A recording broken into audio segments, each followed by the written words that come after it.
All right, so today's video, we're going to be reacting to a video called Anyone Can Rank Up, Here's How by Overwatch Spot. And yeah, I don't really know what it's about. It sounds like it's kind of like advice on ranking up, things like that. It says, and like, I love the beginning of this. I was top 500, but I suck. Okay, let's see what that is. That's a good start. Make sure to check out the video. We'll have a link in the description, all of that. And here we go. Let's go and see. Hi everyone, hope you're having a great day. Bit of a different video, but this is a topic I've had on my mind for a while. Okay. If you're hard stuck right now, I'm here to tell you that you absolutely can climb. And I say that because, honestly, if I can do it, pretty much anyone can. And that's because, one, most of what I attribute to my success are things anyone can do and apply. And two, honestly, I'm not that good at the game. I have my moments and I can do what it takes to win, but I'm nothing special. And I think that's why you should listen to me. Because despite what I just said, I have been top 500 multiple times on my main role, which is support. And I peaked at, I think, GM3. I think it was Masters 3 for DPS. And more recently, I've been learning tank and I'm currently sitting in high diamond, despite still feeling quite lost a lot of the time. And some of you might be thinking, that's great.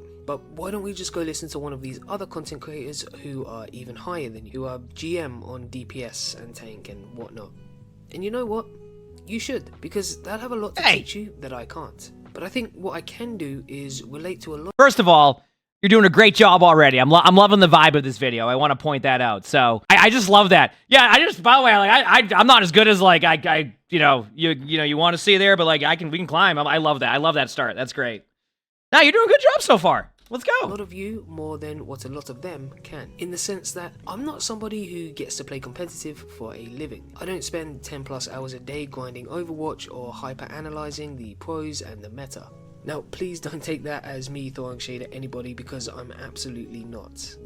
I want to reiterate, I take as somebody who plays Overwatch about 10 hours a day, that I would not call that shade at all. I think you're just straight up saying, hey, like, you don't have as much time to be able to put into that type of stuff, so you need to put how you practice and what you do elsewhere. That's totally fine. You're good. Yeah. Other creators do a fantastic job of the things I just spoke about, and there's no shame in it. My point is that a lot of us just don't have that time. Like a lot of you, even at my peaks, I had other commitments. Work, social life, other hobbies. And to be frank, when I do have time to game, I don't want to spend it all on Overwatch. So, given everything I've just said, how do I find success in comp? Heck yeah. Let's break it down. The first thing, PMA.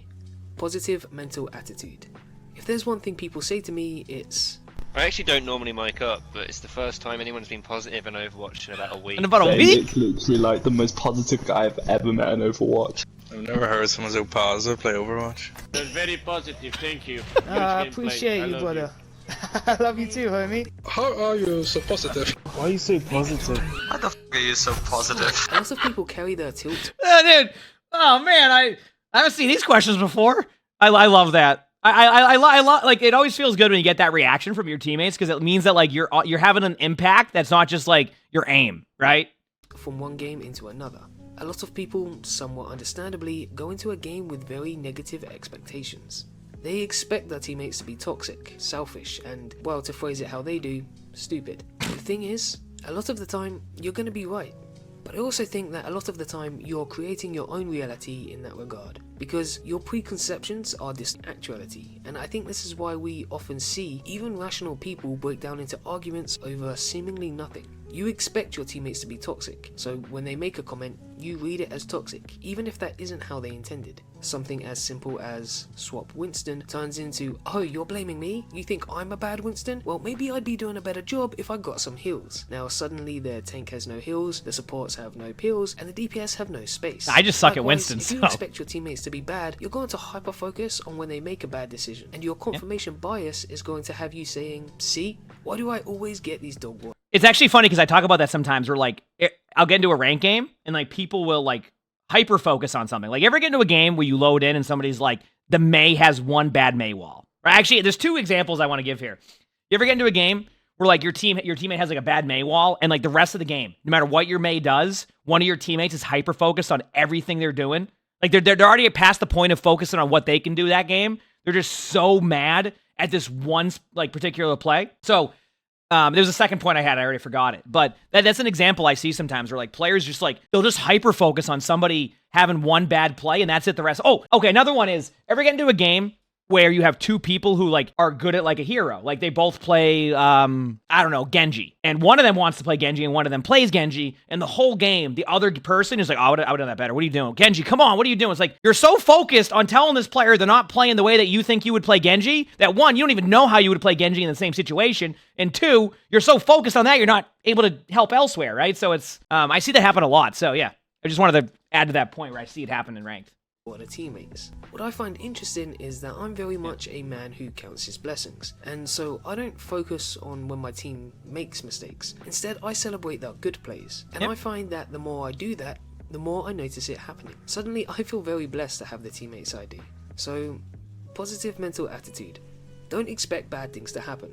Don't hyper-focus on when they do. Try to stay calm and clear-headed, and that's going to allow you to make better decisions and not get tilted, which ultimately would make you play worse. And on the extreme end of this, because of this attitude, I've even managed to win 4v5s where I've won, a lever or someone throwing from the start. In fact, I've even managed to convince throwers to try again and to not throw, but that's a video for another time. Here's the thing, even if you lose with this attitude, which you will, one, you've helped bring more positivity into the community, which Lord knows we could do with more of that in the world, and two, if you have a genuine attitude about it, then you'll still be having a good time even through the losses, which isn't that what the whole point is? Moving on, let's talk about teammates some more, and why I think it's so important to like, I just this little side note, I love the vibe of this video, not blame them, right? even if they are the reason you lost. I'm going to let you in on and a little one thing I wanted to add here, by by the way, to the point of this, right? Like something I wanted to add to the point of this too. First of all, I love how it's Diva versus Zarya here, like talking about like having a good time, like the counter swap. But another thing too, and this is something that I talk about, is a lot people are always like, hey, like, you know, why are you not frustrated with your teammate going 5 and 10? Because the way I look at it is that I can only control how I play the game at that point. So if my teammate's having a bad game, me telling them like, hey, by the way, like you're 5 and 10, what are you doing? That's not gonna help them get better, right? Like, that's like I need to find ways to help them make more plays. So what I focus on is more, how can I enable my teammate and what can I do to help them, rather than like, oh, what are they doing? It's over, right? Because I've won games where I have a teammate who's 5 and 10. I help them.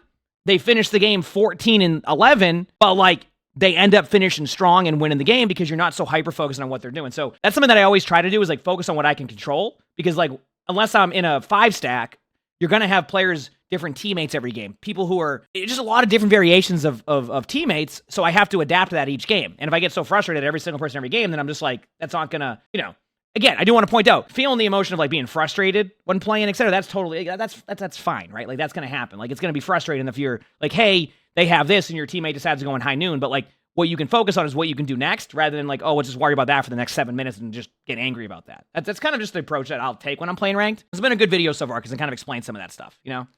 time, it probably is your teammate slacking. I had a misconception for a while that you might share. I've not tried the Reaper bug on that. When I get to where I'm supposed to be, when I reach my peak, I'm going to know, because it's me who's struggling. I'm going to be that teammate at the bottom of the leaderboard who can't do anything. When what I found is that actually it tends more to feel like your enemies are getting better, but your teammates aren't. And now you've reached a point where you just can't carry your team anymore. But that's just how the game works. Team game. You can sit there and say, nope, I can't do more, GG's. But the fact of the matter is, a better player would do more. And they would do enough to carry your team. Now, I mean, sure, some games are going to be unwinnable no matter what, and you just have to make peace with that. But if you want to climb, you have to figure out how to take more value from the enemies than what they're taking from your team. If you can't do that, well, that's why you're stuck. And sure, you can blame your team, but that's not going to get you anywhere. If you focus on what could I have done better, what were my mistakes, how could I have changed the outcome of a losing fight, you're going to improve, which ultimately is the key. It's easy to get stuck blaming your team and feeling validated because they did in fact play bad. But if you want to avoid that loss next time, stop caring so much about the fact they played bad or these little mistakes here and there, and just focus on how you could have played better. Always strive for self-improvement. You can't control your team's mistakes, but you can your own.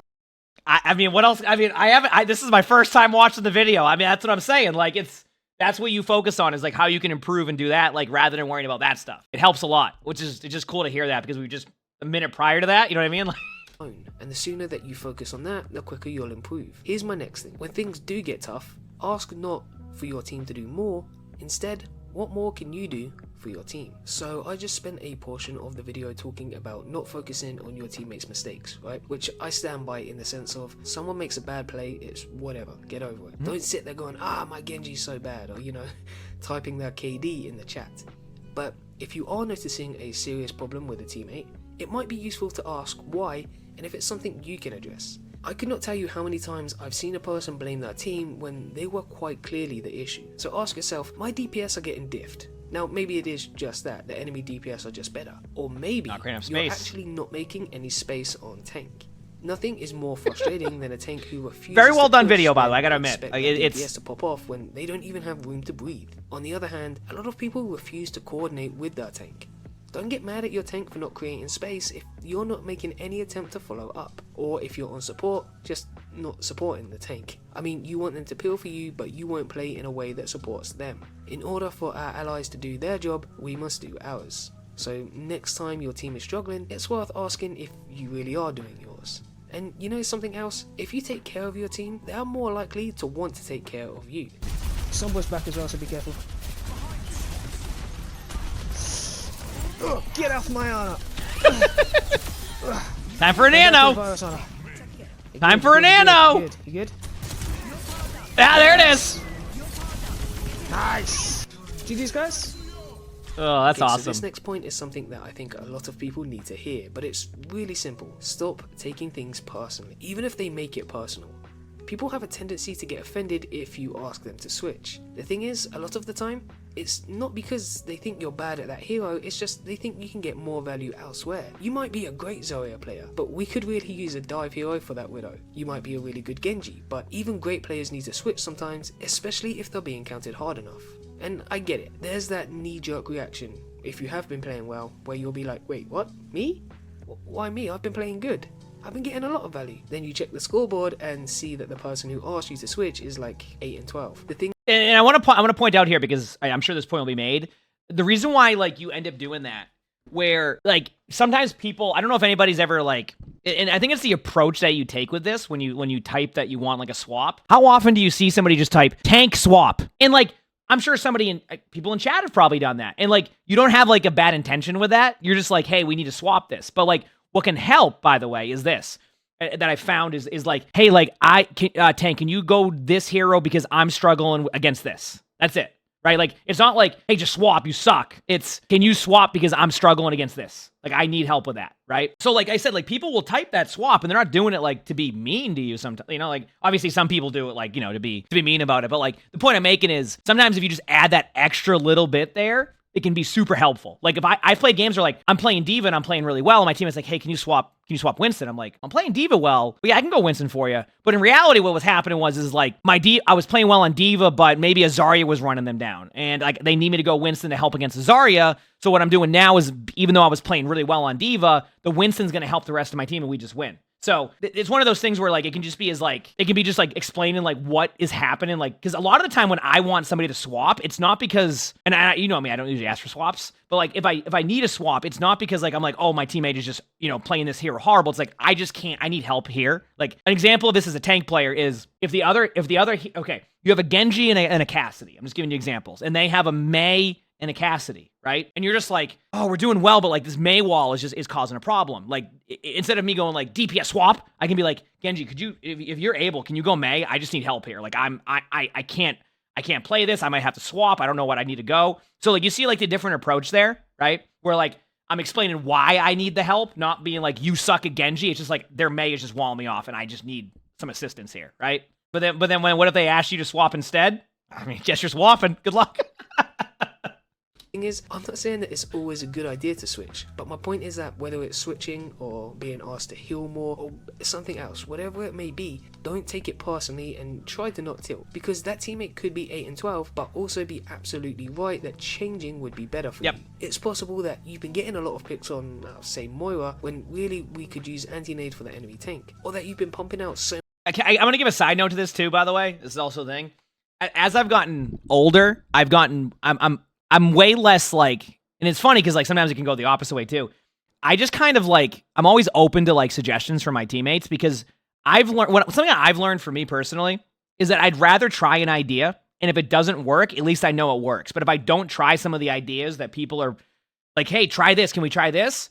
I'm never going to know if it works or not. So I've tried not to be too stubborn when I play now, where it's like, I'm not saying I'm not perfect at that either, right? Like it's like I just try to be like, okay, I need to try something here because I'm never gonna know if it works or not. Like my teammate might have a good idea here, and if I'm just like, no, I'm not gonna do that, it doesn't sound like a good idea. I've learned that there's been some times where I just swap and make a play, and I learned so much about something that I never would have done if I didn't just be like, okay, no, why not try it, right? And I'm going to try it at 100%. I'm not going to like be like, oh, swap Winston and like, play at 50%. I'm going to play at 200. Well, I'll play at 100%, right? And I'm going to see how it feels and if it works. And then if it works, I'm like, this is great. Like, heck yeah, let's go. Like, I can now apply that, right? An example of this is actually, it's perfect we're on Gibraltar. In pro play, a lot of players wouldn't, they play close, right at the corner at first point.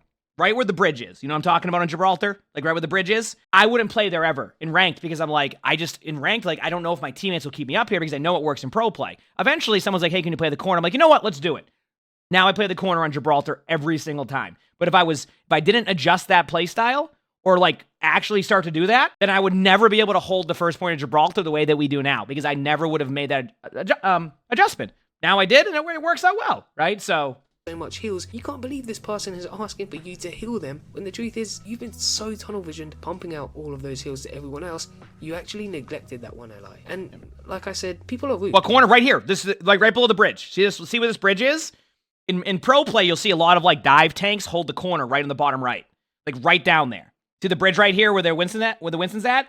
Right below that, on your side, you play there and you stop the cart. This takes away one of the line of sights and it lets your teammates keep you alive. And then what you do is when you have to be generally it's better to be on a mobile tank during this, so Winston and Diva, someone can get out of there quickly. But the point is you stop the cart, it gives your teammates time, and you can go back to your teammates. And I learned that over time. Yep, exactly. So initially I was like, yeah, but in ranked, I know in pro play it works well because of this, this, and this, and I wouldn't do it as much. And I'm like, wait a second, like, why not just try it? And in ranked, it works just fine too. Obviously, you get the occasional like Widow, Peek, and headshots you're on it, but that's going to happen regardless of where you're playing, no matter what. So anyway, yep. Sometimes they're going to make it personal. A lot of the time, it won't just be, can you switch? It's going to be, get off of Zen now, you dog water piece of So to sum up, stay positive, focus on like me when I play Zen. Reflection and responsibility. Ask how you can better work with your team, and if you are going to take note of their struggles, do so in a way that's productive and don't take things so personally. Obviously, there's a lot more to climbing in competitive than just that, but this is the foundation that I think anyone could build upon to climb, and it's what I attribute my success to. If you've enjoyed this video, why not drop a like and consider subscribing. And I want to say a big thank you to Jonathan K. Ralston for being a mythic supporter. Your support truly makes a world of difference, so thank you so much. That's all from me this video, something different to what I usually post, but I've always said that I want to do more than just map spots, so I figured it was time that I shared this. If you have enjoyed it and would like to see more videos like this, then please do let me know. And I also want to say that I have actually made videos in the past on a previous channel giving advice just like this, and a lot of people got really mad about it. So if you're going to take anything away from this video, why not that we should all just be a little bit nicer to each other. Thanks so much for watching. I'll see you next time. Great video. I mean, I love it. Well spoken, just a well done video. I have no that was a good job. Very well done. So make sure to check out their channel. We'll have the link in the description. Sub to the YouTube. Like I said, I mean, that was just well done. That's the best way to put it. So heck yeah, good job on that one. Like the video if you haven't. Subscribe to the YouTube. Leave a comment. All of it helps. If you wanted me to, my Discord. If you want me to react to videos, my Discord, so you can post some stuff so we can get an idea on that one. Also, if you want to watch our next video, look at the little box down here. We got a lot of videos on YouTube. They're good. Hope you all have an amazing day / night.